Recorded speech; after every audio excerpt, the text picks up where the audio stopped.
Na mtazamaji, imetimia saa 1 kamili saa za Afrika Mashariki. Natumai siku yako imekuwa njema popote pale unapotegea Majira ya EBN Saamoja.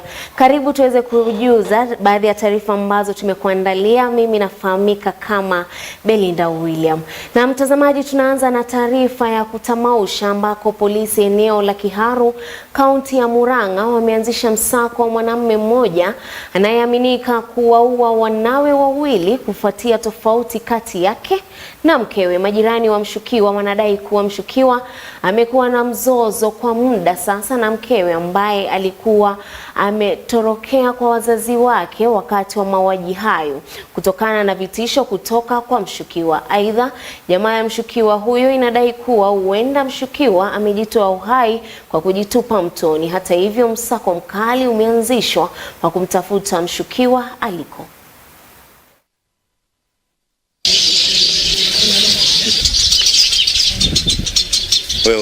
Huyo baba watoto akamwita, akasikia hatiki, akaenda kumtafuta hapa kwa nyumba kule ile inajengwa, akamkosa, akaja akafungua.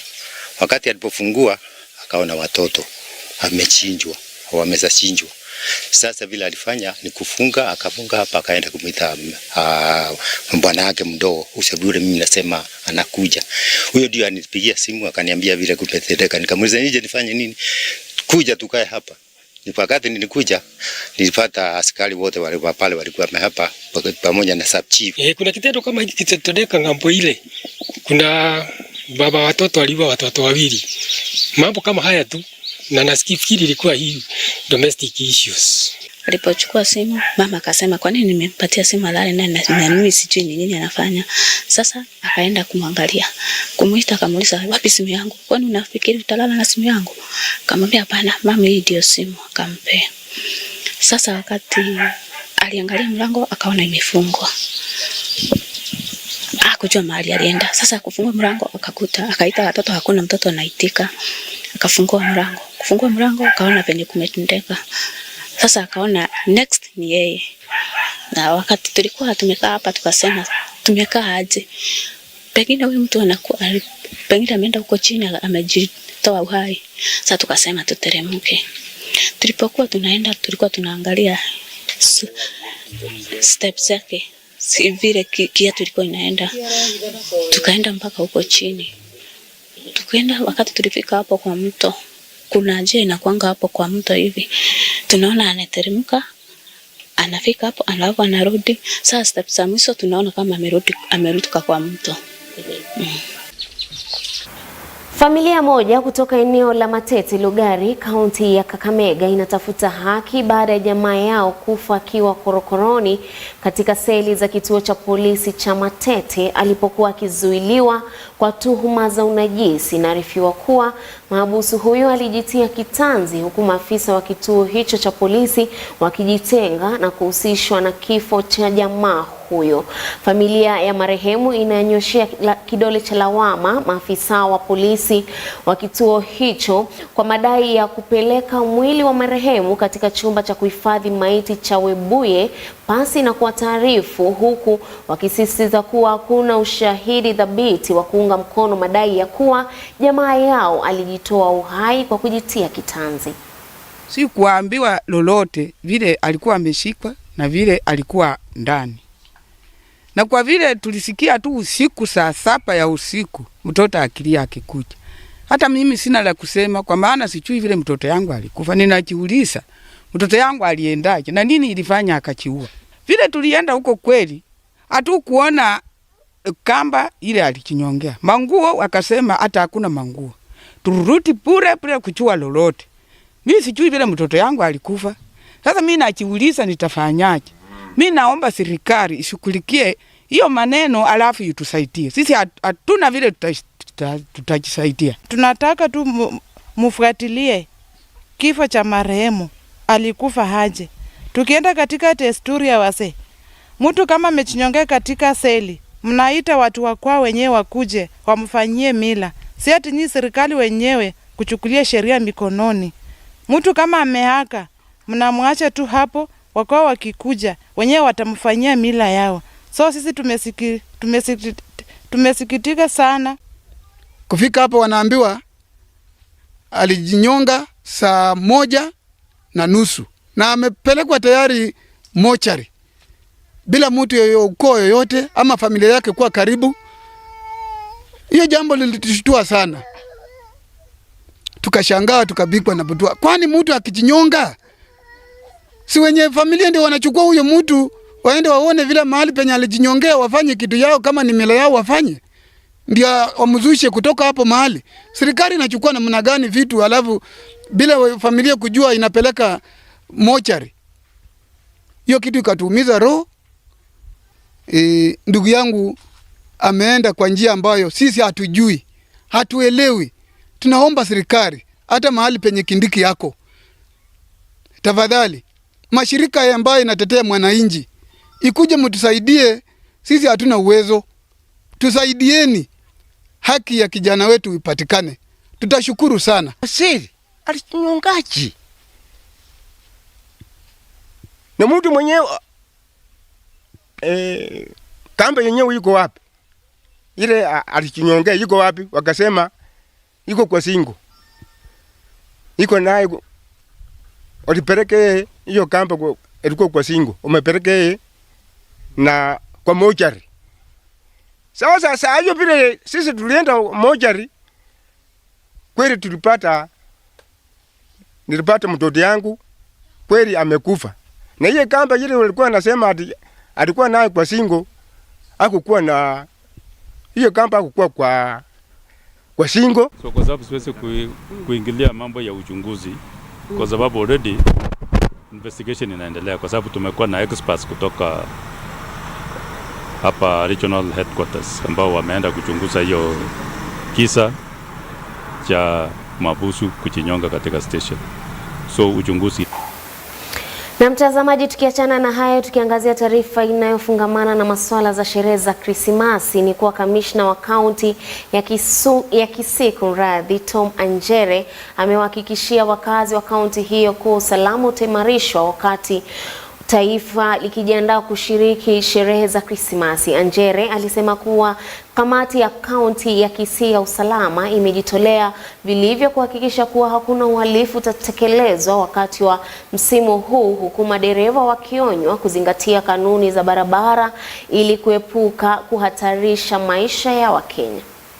Kama mnavyofahamu, tumeingia msimu wa sikukuu na familia, jamii zote zinajitayarisha kufanya sikukuu, na sisi kama maafisa wa usalama tunawajibika pakubwa sana. Ningependa kupeana hakikisho kwa wakazi wa Kisii kwamba kamati ya usalama ya kaunti ya Kisii imeketi na imeweka mikakati ya kutosha kuhakikisha kwamba wananchi wanakuwa na sikukuu ambayo ni ya amani, sikukuu ambayo haina visa vya uhalifu hata kidogo. Tumekubaliana pia kama kamati ya kwamba zile timu ziko kwa sub county zikiwa zimeongozwa na deputy county commissioners, vile vile zitaweka vikao, ulinzi wa doria ikiendeshwa mchana na usiku, na wale ambao wananchi wanataka kufanya usafiri pia tumesema kwamba zile sako zinahusika na mambo ya matatu ziendeshe magari kwa utaratibu, kusikue mambo ya kuendesha abiria kwa spidi ya kasi, na wananchi wasibebwe kama mzigo wakati huu wa nini. Tuko na mawasiliano na idara ya NTSA kuhakikisha kwamba speed ambayo imekubalika kila sehemu ya barabarani katika kaunti hii na hata zile kaunti jirani inatekelezwa. Katika kamati hii pia tuna habari ya kwamba kuna baadhi ya viongozi wamekuwa wakiishi kwa hofu kupitia kwa vitisho, na kwamba kuna baadhi ya viongozi wa kisiasa ambao wanatumia, kwa Kiingereza tunasema goons, vijana magaidi wao, kuwakimbiza na kuwafanya maisha yao yasiwe kwa ya amani. Tumefungua a special desk ofisi ya DCI na County Police Commander. Tunataka kuhimiza hawa viongozi na hata mwananchi wa kawaida ule anaona anatishiwa aende andikishe kwenye kituo cha police station.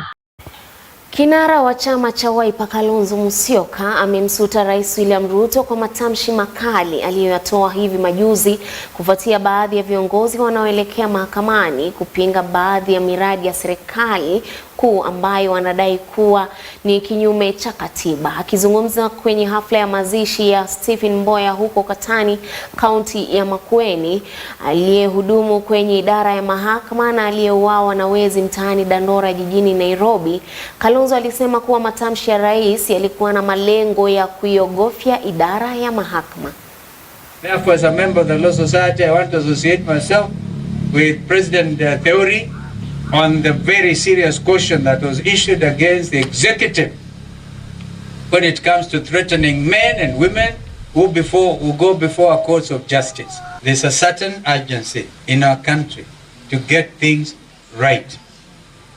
When you have a whole leader given the instruments of power, which include a sword, na nasema unadhani ilipatiwa kisu hii ya kukata maharagwe naye ni ya kukata watu. It sends serious threat to the citizens. We want to live in a country which is threat free, a country that recognizes the independence of the institutions, the judiciary. We must speak about security and tell the president and the government that one of their mandates is to make sure every Kenyan is living safely. Hata ukilala kwa barabara, you should be safe. You don't have to be in your home. That is what is a country. Otherwise, if you don't live peacefully and you are not secure, then this is not a country. Na wale mabonyenye, you have security. Sasa wale hawa who is supposed to take care of these hustlers? Na wale wajama wadando wale ni maona. Mzae, nani atawachunga mabazu? Unasikia? We want security for these young people living everywhere, even in Nairobi and other places. Msemaji wa serikali Isaac Mwaura amekashifu vikali taarifa iliyotolewa na kituo kimoja cha kimataifa kilichopeperusha habari za kudunisha utendakazi wa Rais William Ruto. Mwaura amesema kuwa ni hatia kueneza taarifa zisizo na msingi ya kweli, akiongeza kuwa serikali ya Kenya Kwanza imeweka mikakati kabambe ya kukabiliana na gharama ya juu ya maisha pamoja na kukamilisha madeni ambayo taifa la Kenya linadaiwa. Is a free country and we allow the freedom of the press, and that can never be gainsaid. However, it is also good for the international media to represent facts when it comes to what is happening in the country. The BBC, in its article about Kenya, is asserting that Kenya is one of the most highly taxed countries. Nothing can be further than the truth.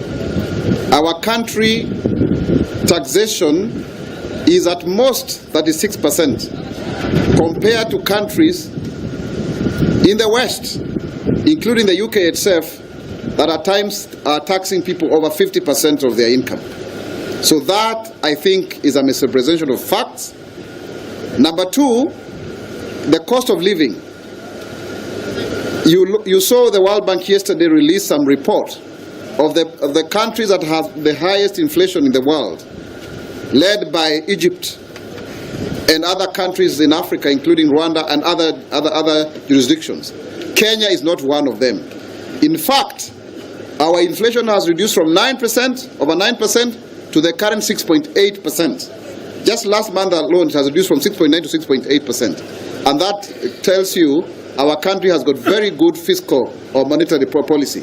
So that is very, very, very critical. Number three, BBC is trying to assert that when we pay our own taxes, we are actually trying to close down on Kenyan businesses. That's not the truth. We as Kenyans know that when we pay taxes, it is actually for us to be self-reliant. Kiongozi wa wachache katika bunge la kitaifa Opiyo Wandayi ameikashifu serikali kuhusu mradi wa ununuzi wa mashine za taka za kimatibabu za microwave, akidai kuwa mradi huo uliotiwa saini baina ya hazina ya kitaifa na taifa la Ubelgiji umejawa na dukuduku, kwani fedha kwenye mradi huo zimeongezwa maradufu katika awamu mbili kutoka euro 900,000 hadi euro milioni 1.43. This is the microwave medical waste treatment project. The microwave medical waste treatment project signed between the government of Kenya and the Belgian government to supply counties, the 47 of them, with medical waste management equipment. Now, counties agreed to this deal on the understanding that it would include funding for the maintenance and management of the equipment. In the end, the cost of the contract signed by the National Treasury rose by 60% or thereabout, despite a tax waiver. Now, in bracket, one equipment is going to cost some euro 1.43 million shillings. In this phase 2, we will be disclosing details of this developing scam in the coming days. But we are putting the National Treasury on notice that we will not allow it. It's also apparent that some officials at the Council of Governors are complicit to this latest scandal. I challenge the COG to clear the air on this matter. Medical equipment, as you all know, has become a gravity in recent years.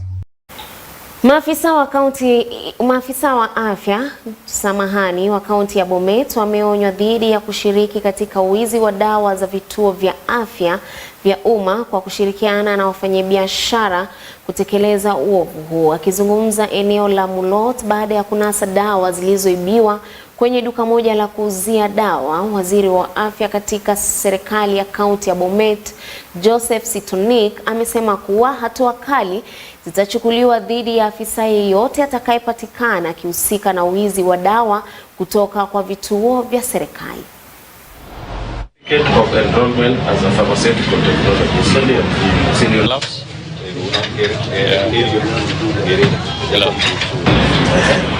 tumemaliza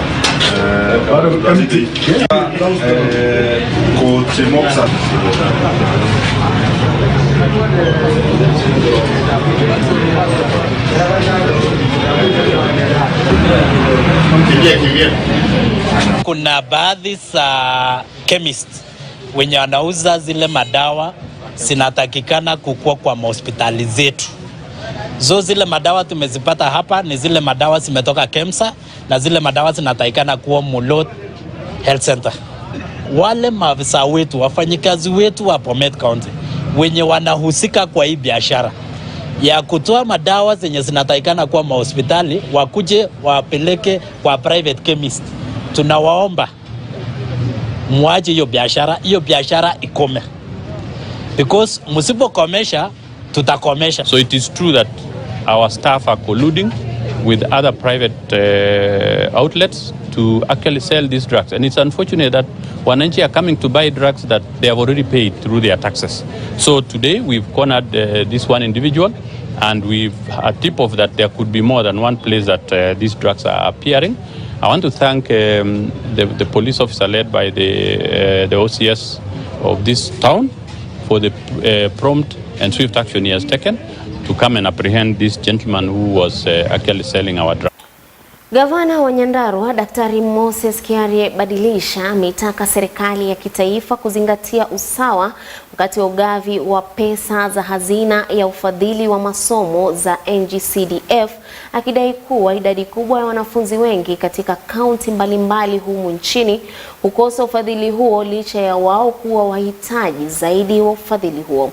Kiarie aliulaumu mgawanyiko kwa vyeo na mirengo ya kisiasa kama chanzo kuu cha ukosefu wa usawa wakati wa ugavi wa rasilimali hizo ambazo hutegemewa na Wakenya wengi. Aidha, alitaka kujumuishwa kwa fedha hizo ili kuwezesha kufikiwa na Wakenya wengi.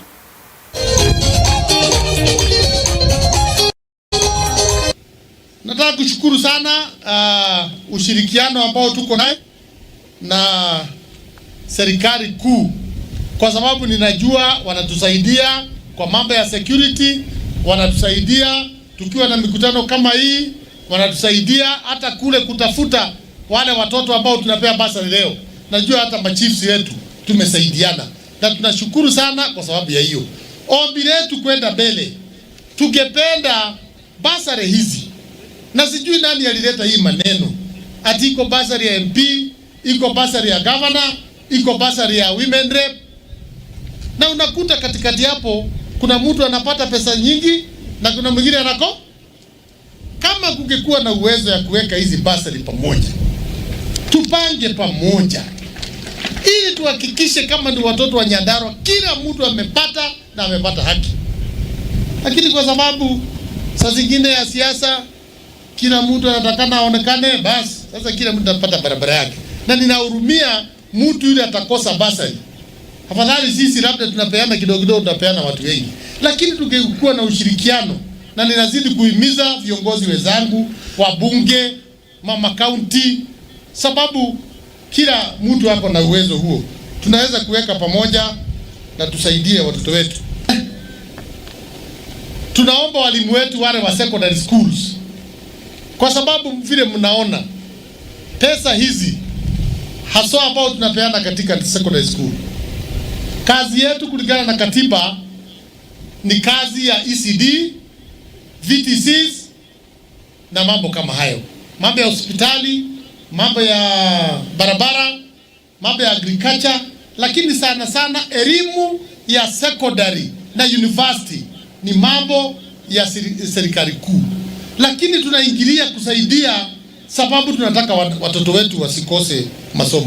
Kwa hivyo ndahimiza wale walimu wetu wa secondary, tafadhali, wale wanafunzi wetu ambao pia tunawasaidia. Na waziri wa utalii Alfred Mutua amesema kuwa serikali kupitia wizara yake imeahidi kushirikiana na kaunti za pwani ili kukuza utalii katika ukanda wa pwani. Akizungumza baada ya kikao na magavana wote ukanda wa pwani, akiwemo gavana Abdul Swamad Sharif Nasir wa Mombasa, Gideon Mung'aro wa Kilifi, Fatuma Chani wa Kwale na Isa Timami wa Lamu, viongozi hao waliafikiana kuwa ni kupitia ushirikiano tu ambapo sekta ya utalii inaweza kuimarishwa pwani, huku akiweka mikakati kabambe ya kuhakikisha kuwa hilo linafikiwa pasi na pingamizi. Tunataka mtu akija hapa anajistarehesha bila kusumbuliwa, na pia beat boys wanapata hela zao wakiwa kando, tunajengea mall yao, wanafanya kazi, pesa inamwagika katika area yetu hii ya pwani. Tunataka kufanya infrastructure development. Serikali kuu itatoa pesa kushirikiana na magavana, tujenge infrastructure, tuweke mataa kule Malindi, Waitaliano warudi na pesa zao na Wajerumani waje na pesa zao kule Watamu. Tujenge ile Heritage Cultural Center tushirikiana na kule upande wa Kwale. Tuangalie hapa Mombasa vile tutajenga barabara na mataa kila mahali. Tuangalie upande wa Lamu shipping area, docking area ya hizi cruise ship. Ikifika kuna mahali watalii wanatoka wanafanya kazi. Kwa hiyo tunataka kushirikiana kufanye kazi pamoja ndio tuweze kuinua utalii kwa njia ambayo inafaa. Sasa imekuwa ni shida. Na vile vile mwezi jana kwa mara ya kwanza tumepata cruise ship ambayo ilikuja kule Lamu, lakini kwa bahati mbaya hata wale watalii kuteremka ilikuwa ni shida, walidock nje na ikabidi maboti iende kuwachukua kuwaleta pale Lamu. Kwa hivyo tumekubaliana na waziri tutasaidiana ili tujenge mahali ambapo hizi meli zikija watalii waweze kufika kwa urahisi. Zidi niomba serikali iweze kufikiria tena na kuweza kuweka wazi mambo ya open skies. Haya mambo yote ambayo kwamba tunayafanya yatakuwa hayana faida yoyote ikiwa watalii wenyewe watakuwa na shida ya kuweza kuingia katika Kenya. Serikali kupitia waziri wa kilimo Mithika Linturi imewahimiza wakulima nchini kutumia mpango wa mbolea ya bei nafuu kuimarisha kilimo, huku akizitaka serikali za kaunti kuweka mabohari ya kutosha kuhifadhi mbolea hiyo. Akizungumza katika bandari ya Mombasa alipokuwa akipokea shehena ya tani 45,000 za mbolea hiyo, Linturi alisisitiza kuwa mpango wa serikali wa kuwapatia wakulima mbolea ruzuku ndiyo kutachangia kushuka kwa bei ya vyakula humu nchini. Tuna raha hapa sababu siku ya leo tunawapelekea wakulima tani 45,000, 45,000 metric tons of fertilizer to our farmers is what we are flagging off today. That translates to over 900,000 bags that we want our farmers to use to apply their tea. And this is as a result of the commitment that the government has made to continually support our farmers. And I want to thank the Kenya Tea Development Agency, KTDA, for really being there and making sure that whenever our tea farmers require fertilizer, then fertilizer is available. I remember we are here in October when we also released another batch of around 45,000, and that fertilizer has been properly utilized during this rain season. We are telling our farmers, please, by the time we are getting to mid-February, there will be sufficient fertilizer now for the second planting season that we are getting into. So please make sure you will be able to visit our NCPB stores and other stores that we are using for you to be able to access fertilizer. It's also important, please don't waste time. Let's celebrate Christmas by making sure that our stores in our villages, in our homes, have the fertilizer required so that we are able to really take full advantage of the good rains that the Lord has been able to give us. Wanajeshi wa KDF wanaohudumu chini ya jeshi la kanda ya Jumuiya ya Afrika Mashariki EACRF lililotumwa mashariki mwa Jumuiya ya Kidemokrasia ya Kongo DRC limerejea nchini baada ya kumaliza operesheni yao ya mwaka mmoja. Wanajeshi hao walipokelewa mapema hii leo katika uwanja wa ndege wa kimataifa wa Jomo Kenyatta na mkuu wa majeshi Jenerali Francis Ogola. Hii ni baada ya serikali ya DRC kushindwa kutia mkataba wa kuiruhusu kikosi hicho kuendelea kuikabili kundi la kigaidi la M23 lililokuwa limeteka nyara sehemu kubwa ya taifa hilo la DRC. Is outlined under Article 3 of the Status of Force Agreement signed on 8 September 2022 and operationalized through various EAC ends of state summit decisions. The mandate duration was initially 6 months, but subsequently extended to 8 September this year and later to 8 December this year. After which the government of DRC made a decision not to renew any further. The mandate and the following lines of action for implementation. We plan and conduct operations with the armed forces of the Democratic Republic of Congo, FARDC, in the joint area of operation to defeat the armed group elements in the eastern region, internally displaced persons, IDPs.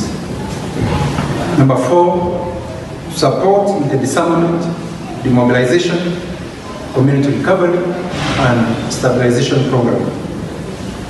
The aim of the mandate was to create an enabling condition for the peace process to be progressed. Na mtazamaji, ni hayo tu kwa sasa ambayo tulikuwa tumekuandalia kwenye meza yetu ya Majira ya EBN Saamoja. Samia Dika atakuwa anaungana nawe hapo mwendo wa saa 3 kwa taarifa zetu nyingi zaidi kwa lugha ya Kiingereza. Mimi nimekuwa wako Belinda William na kutakia usiku mwema.